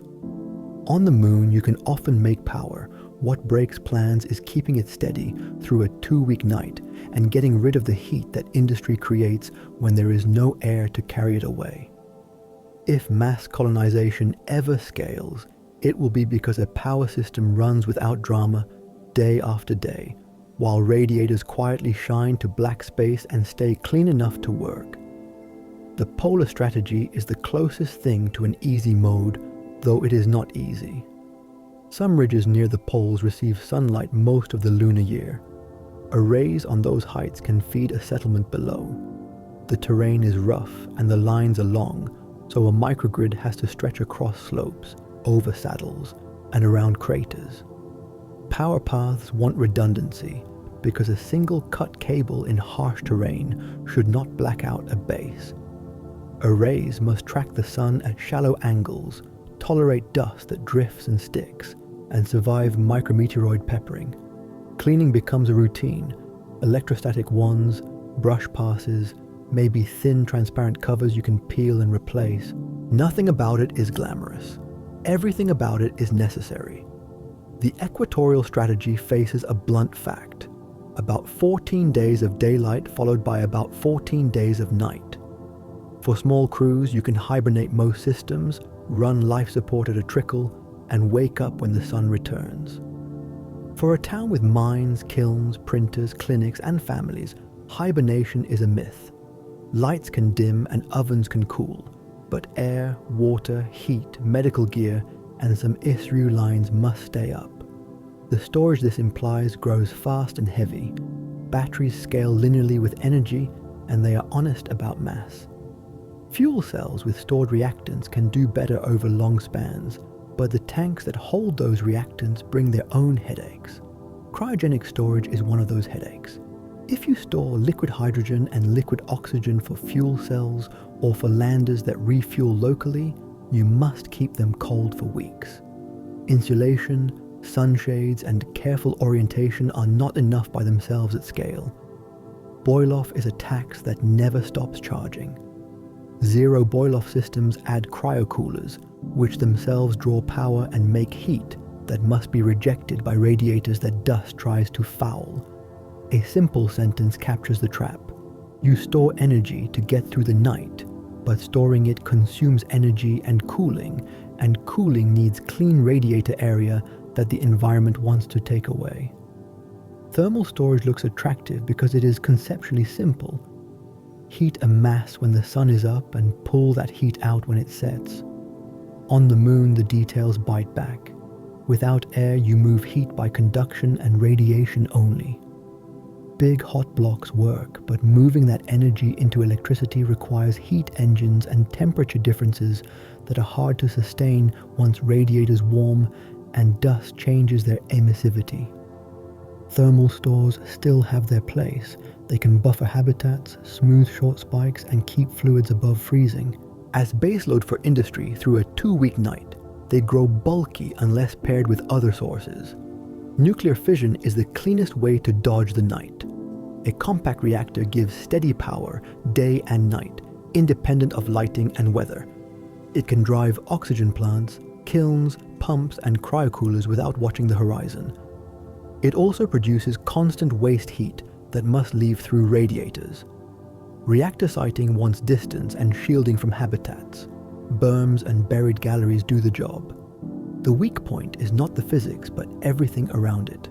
Licensing on Earth, transport, assembly, training, and the simple social reality that some settlers will be uneasy until the unit has a long, boring record. Still, if you ask which single technology most directly unlocks industrial cadence on the moon, steady fission is the honest answer. Beamed power sits between elegant idea and hard engineering. A sunlit ridge can beam energy to a factory in shadow using microwaves or lasers. In theory, that lets you park generation where light is good and reception where work is happening. In practice, you need line of sight, precise pointing, safe beam densities, and receivers that do not become dust collectors or radiator clones. Plumes from landers can interrupt paths, terrain can occult links, and tracking fails are not an option when a clinic is running on the feed. The most promising niche is local. Send power from a well-lit crest down to a valley facility through short, well-characterized paths while you still lay cables for a permanent line. Cables and conversion sound dull, but decide reliability. In vacuum, you avoid long, low-voltage runs. Resistive losses turn into heat you cannot carry away. High-voltage direct current lets you move energy with modest mass and fewer conversion stages. Connectors must work in dust and cold. Arc behavior in low pressure is different and must be controlled with geometry and procedures. Trenching cables beside roads and covering them with removable slabs is safer than leaving them on the surface. Substations live in bermed shelters with their own radiators and dust control. Every junction has a bypass plan because repair crews in suits will not debug a live fault while kneeling on abrasive soil. Heat rejection is where many beautiful diagrams fail. Every watt a machine consumes that does not leave as useful work leaves as heat. In vacuum, there is only radiation to space. That means area. Radiators like to run warm because hotter surfaces radiate more, but materials, fluids, pumps, and seals all have limits. Dust, micrometeoroids, and plume grit degrade surfaces and change their emissivity. Panels want to stand at angles that see cold sky and not a sunlit surface. They want shields that stop fast grains without blocking their view to space. They want electrostatic dust mitigation or mechanical wipers. They want to be somewhere rovers do not spray fines and landers do not blast shards. If you place them on towers or ridges, you make access harder but reduce fouling. If you trench them and let them look up at the sky, you protect their edges but must manage local reflections and shadowing. There is no single perfect answer. There is a set of good compromises that keep surfaces clean enough and hot enough to work year after year. Here is a useful mental check. If your plan says power is solved but does not show where the heat goes, the plan is not solved. On the moon, getting rid of heat is often harder than making it, and every upgrade that boosts production will raise the pressure on your radiators. Operations can carry a surprising amount of the load. Demand shaping moves the hungriest tasks into the sunlit hours. Electrolyzers, crushers, And printers sprint when power is abundant and idle when it is scarce. Life support, clinics, communications, and safety systems hold their allocations steady and get first rights to storage. Schedulers publish a weekly rhythm that workers can feel. Heavy work when arrays peak, maintenance and inside jobs when power dips.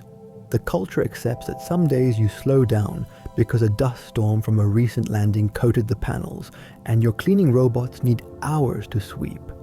A base that grows into a town behaves like a small utility. It publishes budgets in kilowatt hours per person and per industrial line. It knows the cost in energy to make a kilogram of oxygen, a square meter of paver, or a liter of potable water. It tracks radiator capacity as carefully as it tracks generator capacity. It treats dust fall on arrays and radiators as a weather report with numbers that drive actions. Its operators can point to the line that says how many days of night they can ride out with current stores at current loads and what turns off first if a cable fails or a depot underdelivers. Attention helps here too. The first time the grid rides through a full dark fortnight without drama, morale changes. The second time, people stop thinking about power and start thinking about what to build next. That boredom is the milestone to aim for. The pieces that work together most consistently are easy to list and hard to execute. Polar sighting for near continuous light where practical, backed by batteries for fast response and by fuel cells or small reactors for long spans. Elsewhere, modest reactors paired with solar for daytime surges. Everywhere, aggressive radiator design and dust mitigation, high voltage distribution, and ruthless demand shaping so critical loads are never threatened by discretionary ones. Mix and match within that envelope, and your curve bends toward reliable cadence. Step outside it, and storage mass or radiator area will quietly cap your growth. What does this mean for mass colonization? It means power is not a line item. It is the drumbeat under every schedule, the rate limiter for ISRU, the comfort in habitats, and the difference between a building site and a city. If the heartbeat stutters, everything else, roads, clinics, schools, factories, starts to hiccup. If it never stutters, the settlement begins to feel inevitable. There is one more lens we must add before we claim the path is clear. Even a perfect grid cannot conjure reasons to live on the moon at scale. People and money move for purpose. Insurance, property rights, labor rules, export markets, and the blunt question of who pays for what will decide whether steady power feeds a community or an expensive outpost. That is the next step. Demand, law, and money, and how those human systems either unlock or block the rest. People and money move for reasons, not for romance. A lunar town will exist at scale only if there is a stack of demand that pays wages, pays for spare parts, and pays investors back over timelines measured in years, not decades. Rockets can open the door. Law and economics decide whether anyone walks through it. The missing ingredient today is not ingenuity. It is a credible business model that survives the true costs of transport, energy, maintenance, and risk. Start with the near-term markets people like to list. Science is real but limited. Research bases buy instruments and flights, not neighborhoods. National prestige funds flag planting and a few outposts. It does not underwrite school districts. Tourism buys cabins for a handful of visitors who can afford tickets. It does not keep a 1,000-person workforce busy year-round. Mining rare elements to ship back to Earth sounds bold, but shipping costs and substitutes on Earth usually crush the margins. The first honest market that scales is not a shipment down the gravity well.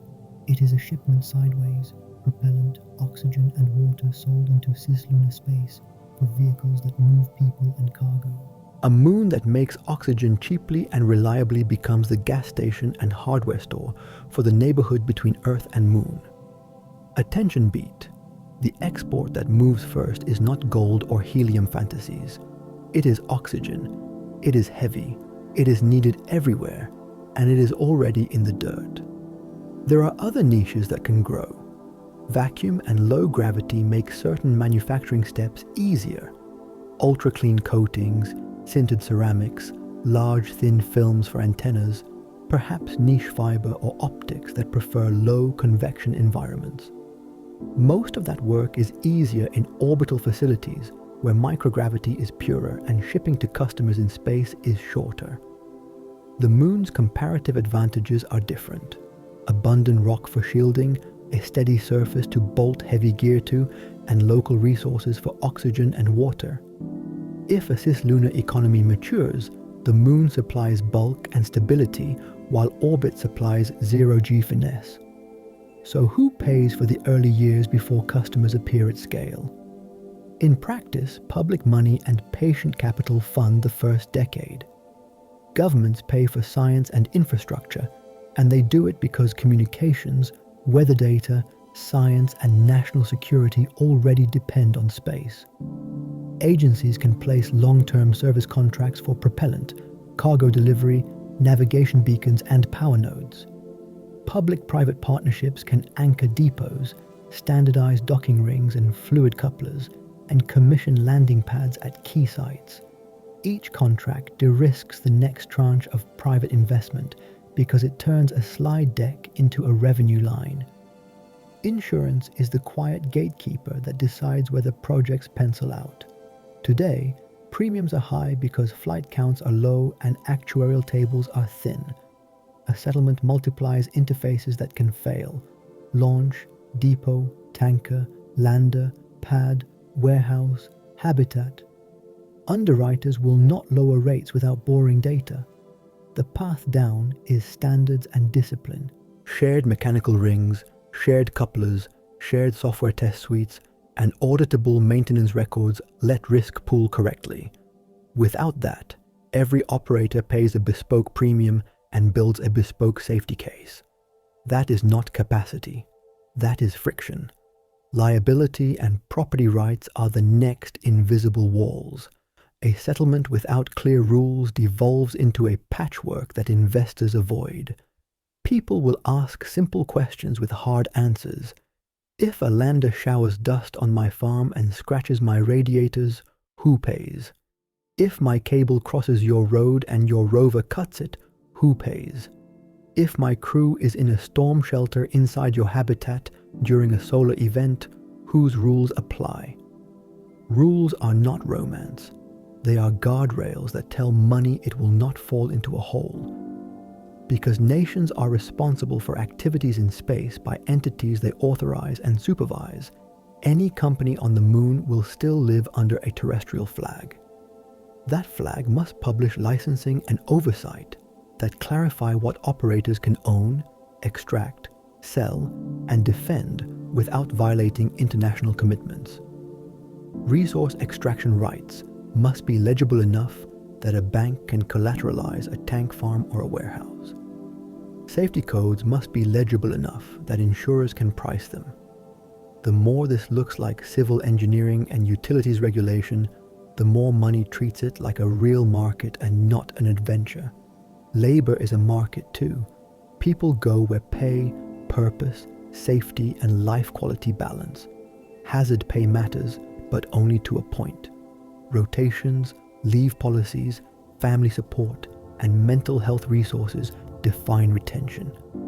A settlement that burns out crews spends fortunes replacing them.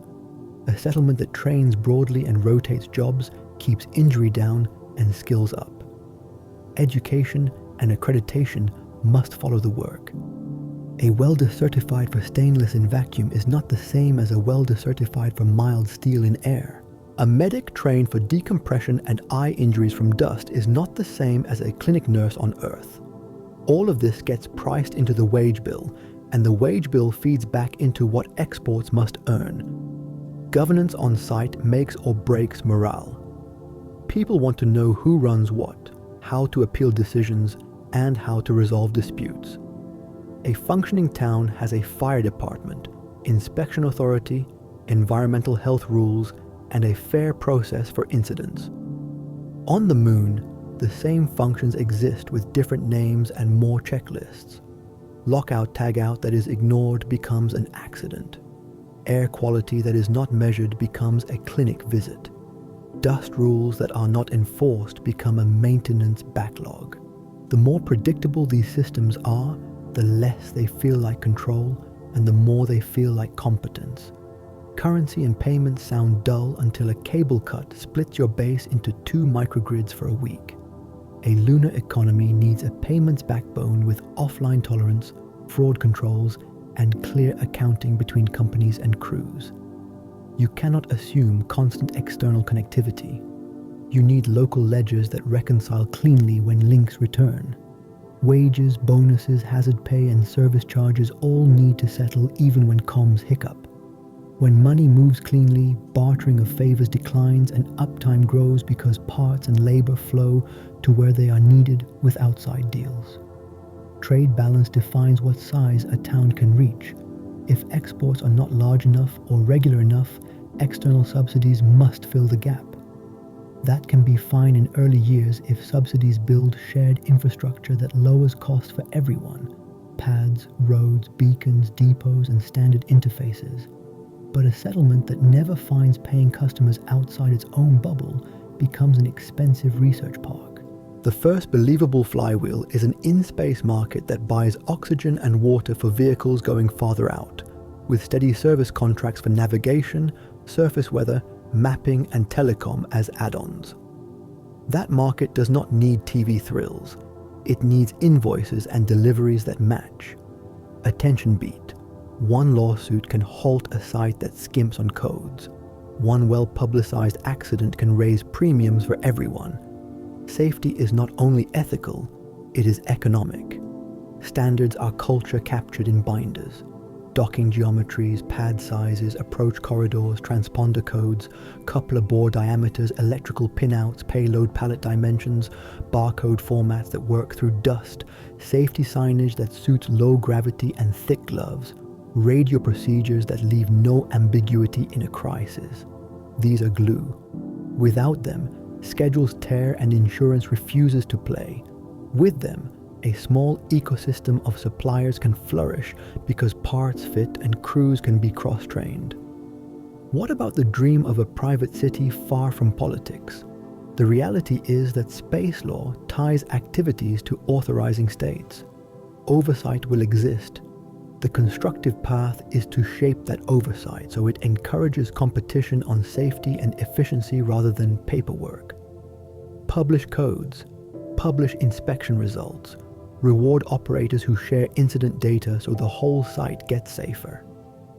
The fastest way to make a lunar town boring in the right way is to make it predictable to inspectors, insurers, and investors at the same time. Media and culture become export lines sooner than many planners expect. People on Earth will watch construction feeds, sports in low gravity, and daily life streams. Education partnerships will pay for live classes broadcasting from greenhouses and robotics bays. These are not core industries, but they buy bandwidth and create soft power that helps budgets on Earth. A town that can tell its story with clarity and honesty finds allies when it hits a rough patch. There is also the question of who owns the neighborhood.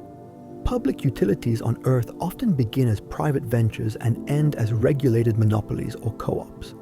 Lunar power, pads, and roads will likely follow a similar arc. In the early years, a single operator may own and maintain critical infrastructure because duplication is too expensive.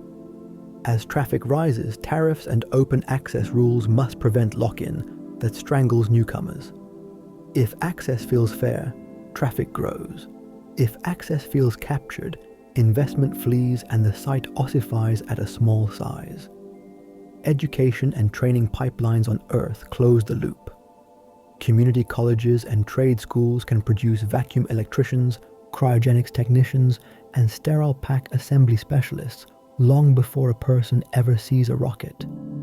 The best way to lower costs is to expand the pool of qualified workers and suppliers. When hundreds of companies can build a coupler that passes the same tests, prices fall and schedules hold. What breaks most business plans is discounting the cost of time. A lander stuck in orbit waiting for a tanker is not just burning station-keeping fuel, it is burning payroll, insurance, and opportunity. A pad closed for 3 days of radiator repair is not just idle concrete, it is misdelivered cargo, missed connections, and factory downtime. The carrying cost of capital over delays is the difference between a line of black ink and a line of red ink. The only antidote is cadence that investors trust and contracts that penalize late deliveries fairly without crushing operators under impossible promises. Here is a grounded way to gauge readiness that avoids hype. Ask what a kilowatt-hour costs at the socket in a Lunar workshop, including generation, storage, distribution, and radiator maintenance. Ask what a kilogram of oxygen costs at the fill valve on a lander, including mining, processing, testing, storage, and boil-off. Ask what insurance costs per mission segment and what safety audits look like. If those numbers are stable and trending down quarter after quarter, an economy is forming. If they are volatile and excuses are long, you are still in the heroic stage. Culture shapes where the rules feel like scaffolding or handcuffs. A site that celebrates incident reporting, root cause analysis, and shared fixes builds reliability faster than a site that hides mistakes. A site that treats maintenance crews as core professionals, not afterthoughts, spends fewer nights wondering why an air handler is complaining. Respect for the unglamorous is how towns grow. Put this together and the picture is clear. Today's demand stack can fund exploration, test beds, and very small settlements. It cannot yet fund mass migration. The flywheels we have been tracking still face friction. Lift is cheaper but not cheap enough at the cadence needed. ESRU is proven in pieces but not scaled and integrated. Habitats can keep crews healthy but need policies and perhaps artificial gravity before families join. And the economy lacks the killer app that fills ships faster than subsidies do. The bridge to the end of our story is arithmetic. In the payoff, we will stack the per settler costs honestly. The ticket to lunar orbit, the landing share, the slice of habitat, the slice of power and storage, the share of life support and spares, the training and insurance. Then we will run a sensitivity test. If lift drops to this, if oxygen is made locally at that rate, if power costs settle at this number, if depots work to that reliability, when does the curve bend and stay bent? That is the lock to pick. When you see the thresholds together, it becomes obvious why mass colonization is not happening yet, and what exact changes would flip red lights to green. Here is the moment we promised, the honest arithmetic and the thresholds that separate a heroic outpost from a living town. Start with a concrete picture to anchor the numbers. Imagine a starter town of 1,000 adults, built to grow to 10,000.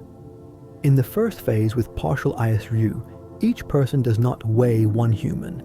Each person weighs a package of habitat, shielding, tools, spares, food buffer, medical inventory, and a slice of power and storage. Early on, that imported package is measured in tens of tons per settler. As ESRU climbs, that number shrinks toward a few tons per settler per year for upkeep, with most heavy mass coming from the moon itself. Turn that into a per settler cost stack. There are 5 layers. First is the ride to cislunar space and down to the surface. Second is the settler's share of cargo to build and maintain habitats, pads, roads, radiators, depots, and clinics. Third is stored resilience, the buffers of water, oxygen, food, and critical spares that let a town absorb slips without flirting with risk. Fourth is training and insurance, which are real cash lines when families travel. Fifth is the energy and heat rejection share that makes all of it work in the dark and in the dust. Now, the sensitivity check that matters more than any single price tag. Suppose, for illustration, the all-in delivered price to the lunar surface, including tankers and landing, sits at a very high number. Even with a modest imported mass per settler, the ticket explodes. If that delivered price falls by a factor of 10, while ISRU replaces the oxygen, water, and brick slice, the ticket collapses by an order of magnitude. The curve is not smooth, it has a knee. The knee appears when two things happen at the same time. Delivered price per kilogram drops below a critical band, and ISRU takes over the heavy, voluminous items that dominate mass. Below the knee, each extra point of ISRU and each extra notch of cadence turns into real people moving, not just prettier spreadsheets. Close the reliability promise we made at the start. A settler's journey is a chain: launch, depot rendezvous, transfer, cislunar cruise, lunar orbit, descent, landing, unload. If each link is reliable at 99.9%, the chain across 7 links is only about 99.5%. That is not airline-like for families. To feel routine, you need end-to-end reliability per passenger mission in the range ordinary travelers accept. That pushes each link into the realm where failures are rarer than headlines and abort options are real. Reliability compounds the right way once interfaces, procedures, and maintenance are standardized and audited. Without that, price drops are loud while risk remains quiet and stubborn. Now pick the 4 flywheels back up and flip their locks one by one. Flywheel 1 is lift cost and cadence.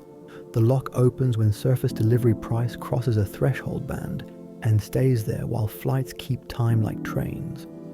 In practical terms, that looks like steady weekly departures for tanker and cargo flights, not bursts and droughts. It looks like landing pads with published slots that are almost always met. It looks like refurbishment that takes days and weeks, not months. When cadence becomes predictable enough that a missed flight is a shrug, the first lock moves from red to amber. Flywheel 2 is ISRU and closure. The lock opens when local oxygen production runs continuously at rates that outpace base demand. Water mining and purification are boring and metered, and sintered regolith is arriving on pallets faster than construction can lay it. The early win is oxygen, because it is most of the propellant mass and all of the breathing supply. The second win is water, because it is life, shielding, and feedstock. When those two are steady and certified, every manifest gets lighter and every buffer gets bigger. At that point, the people who schedule cargo stop arguing about shipping tanks and start arguing about shipping tools. Flywheel 3 is habitats and health. The lock opens when dose budgets are met in practice. Dust discipline is a habit, not a hope. Sleep and noise are measured and controlled, and exercise compliance looks like a workplace norm. It also opens when policies face the gravity question with honesty. Adults can choose known risks. Pregnancy and childhood development require either artificial gravity or Earth gravity until data says otherwise. When living feels boringly safe and clinics are catching problems early, the lock clicks. Flywheel 4 is economics and governance. The lock opens when there is something to sell besides heroics. The first believable export is oxygen in tanks and water in drums to vehicles that move cargo and people in cislunar space, bought on contract and delivered on time. Right behind that is a tariff sheet for pads, power, storage, and navigation services that customers accept without a fight. Insurance premiums trend down because flight counts trend up and incident reports are published and shared. Interfaces are open and standard enough that newcomers can plug in. When invoices are paid by customers who are not the same people as the sellers, the lock turns, return to heat, because we promised a surprise there. On the moon, the bottleneck that sneaks up on booming plans is not making power. It is getting rid of the heat from everything you run and everything you store. Radiators are area. Area invites dust and micrometeoroid dings. If your growth plan doubles power, it must also double clean, shielded radiator area, or improve heat rejection per square meter. If it does not, your base runs hot, electrolyzers trip, cryocoolers fall behind, and temporary derates leak into the schedule until they feel normal. The moment a settlement rides through a full dark fortnight with steady industrial loads and radiators that stay in spec, the hidden lock behind the power story opens. Tie the promises together with one illustrative scenario. Picture a town sized for 1,000 people in a polar region. The grid mixes ridgetop solar with a compact fission unit. ISRU runs the oxygen plant around the clock and mines water from nearby shadow. Landers refuel with local oxygen and imported fuel in early years, then shift to full local propellants as storage systems mature. Pads are paved, roads are fused, and dust discipline is ritual. Lift cadence is a drum beat, not a drum solo. At that point, the per settler imported mass for upkeep slides down toward a few tons per year, dominated by medicines, electronics, specialty materials, and upgrades. Invoices go out for oxygen, pad time, and power. Invoices come in for navigation, comms, and training. The place is no longer a camp. It is a small town with a utility company, a public works yard, and a clinic that knows your name. Now, test the same picture at equatorial latitudes without nuclear baseload. The storage and radiator bill for a 2-week night grows fast. Heavy industry sleeps. Life support runs on batteries and fuel cells that must be oversized, protected, and nursed through. Dust on arrays takes a bigger bite with each landing. The same settlement feels fragile and expensive. That contrast is the reason so many sober plans cluster near the poles or insist on steady baseload generation wherever they set down. Turn the crank once more, this time with a family lens. A parent buying a ticket cares less about the elegance of a microwave sintering head and more about 3 questions. Will the ship go all the way there and land when and where it says? Is there a plan for storms that keeps children safe without panic? What happens if a pump fails at midnight? The day a lunar operator can point to a year of boring answers to those 3 questions is the day the conversation about neighborhoods becomes real. Here is the distilled insight that decides the argument. Mass colonization is not waiting on a single miracle. It is waiting on synchronized adequacy across transportation, ISRU, habitats, power, and the rules and markets that pay for all 4. Any one of those can be read and stop the rest. When all 4 are amber at the same time, the curve bends. When all 4 are green for 4 quarters in a row, the door opens and stays open. That is what it would take to pick the locks. That is why it has not happened yet. And that is the taste of how it could happen when cadence, oxygen, boring safety, and steady heat rejection align and keep aligning long enough for a town to stop feeling like an expedition and start feeling like a place. We are closer to a permanent human foothold on the moon than at any point in history, but mass colonization is not a switch to flip. It is a checklist to clear. Tonight we map the real locks: lift cost and cadence, ISRU that replaces the heavy stuff, habitats that keep people healthy without heroics, power that rides through the 2-week night with clean radiators, and the economic rules that turn experiments into invoices. When those locks open together, a town becomes routine. Until then, the moon stays a place for pioneers. If you take one idea with you, make it this: the future is not waiting on a miracle. It is waiting on synchronized adequacy. Transportation that is boring. Oxygen and water made locally as a matter of course. Habitats that feel safe, not cinematic. Power that never scares the clinic or the life support crew. Contracts and insurance that reward doing things the same way every time. None of that is romantic. All of it is how cities happen. Here is what happens next. As lift cadence climbs, the per settler shipping bill drops. As oxygen and water production run steadily, cargo shifts from tanks to tools. As paths, roads, and shops multiply, dust stops stealing days. As the grid rides the dark fortnight without drama, industry stays awake. As standards and open interfaces spread, newcomers plug in without breaking anything. That is when ordinary families start asking not is it possible, but when does school start? If this helped you see the trade-offs clearly, save the video so you can revisit the thresholds later. If you want to go deeper, queue up the follow-ups. Why a Carrington-level solar storm would stress a lunar grid, why Venus looks tempting but fails biology and materials, and what ancient large-scale construction can teach modern lunar civil engineering. And tell me in the comments which flywheel you believe flips first and why. Lift cadence, ISRU oxygen, boring safety, or heat rejection.